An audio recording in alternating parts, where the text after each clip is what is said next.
కొంతమంది డబ్బు వెనుక పరిగెడుతూ సమాజాన్నే మర్చిపోతారు.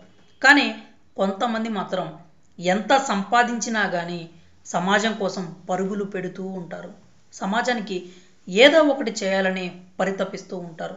సమాజం నాకు ఎంతో ఇచ్చింది, తిరిగి ఇవ్వకపోతే లావైపోతాను అని సంపాదించిన దాంట్లో చాలా వరకు సమాజానికే ఖర్చు పెడుతూ ఉంటారు కొంతమంది శ్రీమంతులు. అలాంటి వారిలో ఉత్తరప్రదేశ్లోని మొరదాబాద్కు చెందిన అరవింద్ కుమార్ గోయల్ ఒకరు. అపర కుబేరుడుగా పేరుగాంచిన ఈ పారిశ్రామికవేత్తకి ఎంత సంపాదించినా అందులో కొంత పేదల కోసం ఉపయోగించే గుడ్ హ్యాబిట్ ఉంది. పేదలకు తోచినంత సాయం చేస్తూ సామాజిక కార్యకర్తగా కూడా గుర్తింపు తెచ్చుకున్నారు. ఇప్పుడు ఇంకో అడుగు ముందుకేసి ఏకంగా తన ఆస్తి మొత్తాన్ని పేదల కోసం విరాళం ఇచ్చారు.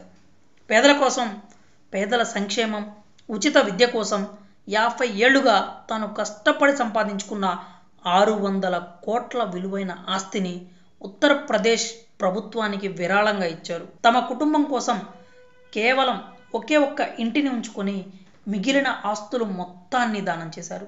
ఈ ఆస్తులను విక్రయించి ఆ సొమ్మును సంక్షేమ పథకాలకు వినియోగించాలని గోయల్ కోరారు.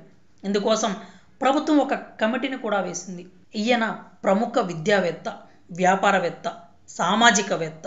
స్థానికంగా అనేక వ్యాపారాలు నిర్వహిస్తున్న ఈయన 100కు పైగా విద్యా సంస్థలు, వృద్ధాశ్రమాలు, ఆసుపత్రులకు ట్రస్టీలుగా ఉన్నారు. అంతేకాదు లాక్డౌన్ సమయంలో మొరదాబాద్లోని 50 గ్రామాలను దత్తత తీసుకొని అక్కడి ప్రజలకు ఉచితంగా ఆహారం, మందులు పంపిణీ చేశారు. గోయల్కు భార్య, 2 కుమారులు, కుమార్తె ఉన్నారు.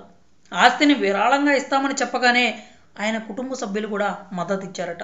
గోయల్ తాను ఇలా సమాజం కోసం ఆలోచించడానికి ప్రేరేపించిన సంఘటన ఒకటి ఉంది. 25 ఏళ్ల క్రితం రైల్లో ప్రయాణిస్తున్న సమయంలో ఓ పేద వ్యక్తి గోయల్ ఎదురుగా కూర్చున్నాడట. ఆ సమయంలో చలి ఎక్కువగా ఉంది. ఆ వ్యక్తి ఒంటిపై కప్పుకోవడానికి ఏమీ లేదట. కాళ్లకు చెప్పులు కూడా లేని అతన్ని చూసి గోయల్ మనసు చలించిపోయిందట. అప్పుడు ఆయనకు చేతనాయన సాయం చేశారట. కానీ ఆ తరువాత దేశంలో ఇలాంటి వాళ్ళు ఎంతోమంది ఉంటారు కదా, వాళ్ళకు కూడా తన వంతు సాయం చేయాలని నిర్ణయించుకున్నారట. అప్పటి నుంచి ఆయన పేదల కోసం సాయం చేస్తూనే ఉన్నారు. ఇప్పుడు ఏకంగా మొత్తం ఆస్తినే దానం చేశారు. ఈయన తండ్రి ప్రమోద్ కుమార్, తల్లి శకుంతలాదేవి ఇద్దరు స్వాతంత్రం కోసం పోరాడిన వాళ్లే. ఆయన బావ సుశీల్ చంద్ర గతంలో కేంద్ర ప్రధాన ఎన్నికల అధికారిగా పనిచేశారు. గోయల్ కూడా గతంలో సిబిడిటి చైర్మన్గా వ్యవహరించారు. ఆయన అల్లుడు ఆర్మీలో కర్నల్గా పనిచేస్తున్నారు. సమాజం కోసం గోయల్ చేస్తున్న సేవలకు మెచ్చి కేంద్ర, రాష్ట్ర ప్రభుత్వాలు అనేక అవార్డులతో సత్కరించాయి. 5గురు మాజీ రాష్ట్రపతుల నుంచి ఆయన పురస్కారాలు అందుకున్నారు. మాజీ రాష్ట్రపతులు రామ్నాథ్ కోవింద్, ప్రణబ్ ముఖర్జీ, ప్రతిభా పాటిల్, అబ్దుల్ కలాంలు సైతం ఆయన సత్కరించడం విశేషం.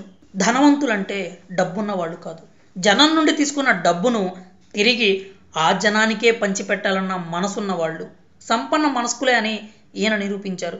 మరి 600 కోట్ల రూపాయల ఆస్తిని తృణప్రాయంగా విరాళంగా ఇచ్చిన గోయల్కు, అందుకు అంగీకరించిన ఆయన కుటుంబ సభ్యులకు తప్పకుండా మనం అందరం హ్యాట్స్ ఆఫ్ చెప్పాల్సిందే. మరి ఈ శ్రీమంతుడిపై మీ అభిప్రాయాలు ఏంటో కామెంట్స్ రూపంలో తెలియచేయండి.